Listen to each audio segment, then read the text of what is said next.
Hello everyone and welcome. It's Chef Jason Morris, your Ace Hardware Grill expert, and thank you for joining us for today's edition of Ace This Recipe. Today, we are talking beautiful, gorgeous beef tri-tip, and that's right, we're doing a little bit different today because we're talking about reverse sear. Reverse sear, one of my favorite cooking methods out there, and I love it because I'm able to put a ton of smoke into this meat in the beginning, right? We're gonna start a little bit low and slow on this. We're gonna raise that internal temperature up, and then we're gonna sear it off on the end. So very different than your traditional steak cooking methods where you sear hot and fast and then move it around on the grill to kind of finish it. Today, we're going the reverse way. We're going reverse sear. So thanks for joining us for today's edition of Ace This Recipe. We're gonna start off and talk a little bit about the meat. We're gonna go through what we look for. We're gonna show you how to trim it, get some of that silver skin off there. Then we're gonna show you how we get it seasoned up and ready for the smoke. Then it's onto the Traeger for a beautiful smoke bath for a little while to raise that internal temperature up.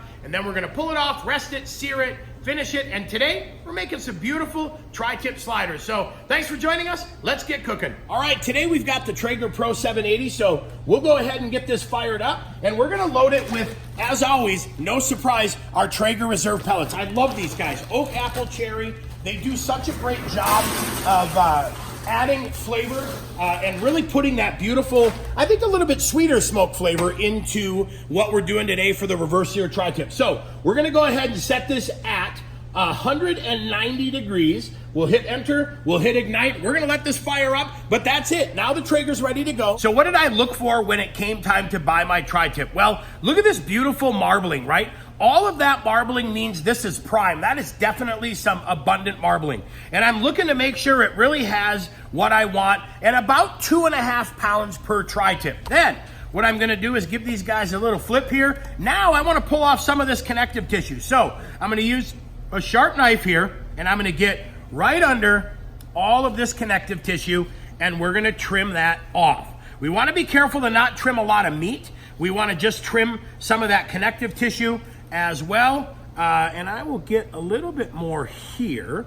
All right, and then look at this on the backside. One little bit of trimming needed on the backside. We'll get that taken off as well, and now that one is ready. So then we go through this one and do the same thing. Just get under some of that connective tissue and get this all trimmed and ready to go. And why we trim the connective tissue is we are not looking to take off any meat, like I said. We want to get that connective tissue off because that will bind and seize and kind of turn the meat just a little bit. And we don't want it to be tough, and we don't want to take away from that beautiful beef experience. So we get that done just like so. All right, so we'll go ahead and season the second tri-tip here. And like I said, what a great cut of meat. One of the things I want to do as well is I want to pay attention to the way the muscle fibers are going. So let's give this guy a flip. You'll see it a little bit easier on this side.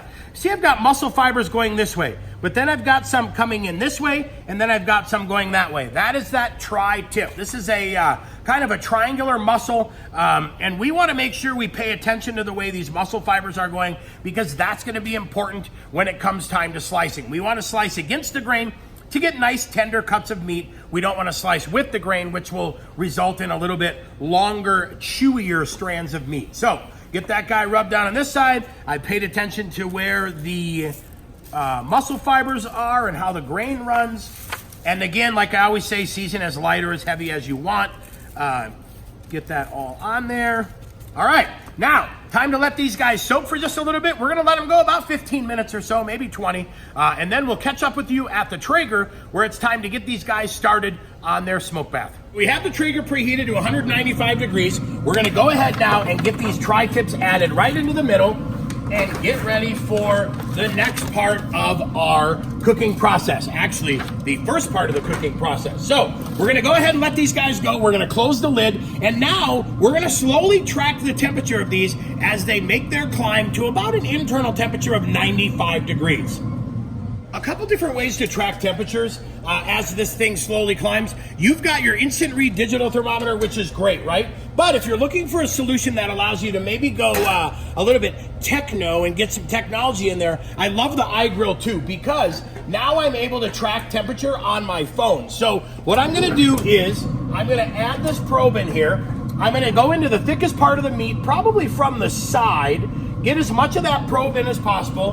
Now we're gonna plug this into the iGrill in position 1, and we'll watch the temperature. Look at that, we're at 65 degrees on our climb to 95. Now the beautiful thing is, guess what? I can enjoy a little barbecue temperature tracking from the comfort of my couch, because that will go to the Weber iGrill app on your phone. Look at that, we are about 10 degrees away. You can see that starting to get a nice little bit of dryness around the edge, right? And that's the start of what we call that smoke ring, or that myoglobin. That smoke from the Traeger starts to dry the meat out, and actually on a really cool scientific level changes the color of the outside, forming that ever so awesome smoke ring. So we'll close this up, let it finish, and then we're gonna get ready to get this reverse sear done.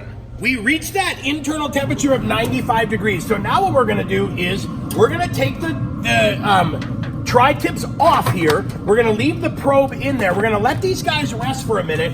And now it is time to turn the Pro 780 up to 450 degrees. Now, the beauty of these new D2 drive systems, this thing is absolutely gonna climb in a hurry. So in the next 5-6 minutes, we're gonna let this climb up to 450. Then we're gonna put the probe back in, put the tri-tips back on, and finish these guys off to 125 degree internal temperature. One of the great things about these new D2 controllers, we went from 195 degrees to 450 degrees in 8 minutes. That is absolutely amazing. We let the beef just rest over here so that it kind of carried maybe a little bit of temperature but didn't get cold on us. So now what we're gonna do is bring these tri-tips back, and then I'm gonna pick the bigger of the two tri-tips, which is this guy here, and we're going back in with the probe, and now we're gonna go right in the middle of the Traeger, right in the hottest part of it, right above that firebox. And it's time to shut the grill,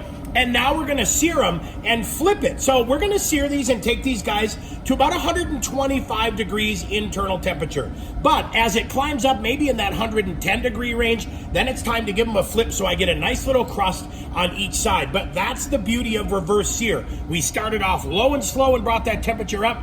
Now we're hitting them hot and fast at the very end. So we'll let this go. We're gonna track temperatures here on the iGrill and be ready and set to go and get these guys right to where we need them. And then it is time to eat some sandwiches.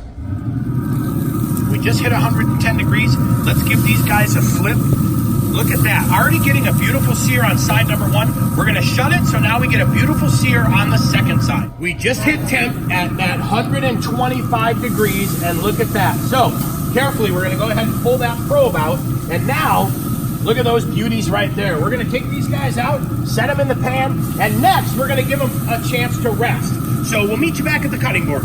Well, here you have it, the final product. This tri-tip, I'll tell you what I love about these Traeger grills and that D2 technology is really that ability now to stay in that 450 degree range, which gives us an amazing sear on this tri-tip. I think it did a great job. A huge amount of flavor. We added that smoke in the beginning, finished it hot and fast to get that nice crispy edge and crust at the very end. And I'll tell you, let's get into this guy and do a little cutting.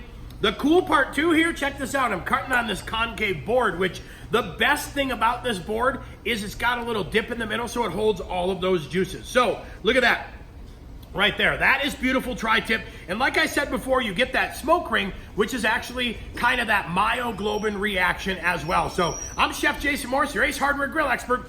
Don't forget to head down below into that comment section and let us know what you liked about today's video, what you would like to see in our next Ace This Recipe video as well. And then while you're down there, subscribe, hit that notification, enter your email. You'll be notified when the next Ace This Recipe video is live. And then today's recipe all ready for you as well. Right down in that section below the video, click on the name, expand that section. This recipe is ready for you to click, print, and follow along. So thanks so much for joining us today. I'm Chef Jason Morse, your Ace Hardware Grill expert. You know what time it is, right? It's quality control. Oh yeah. Oh man, seriously. Thanks for cooking with us.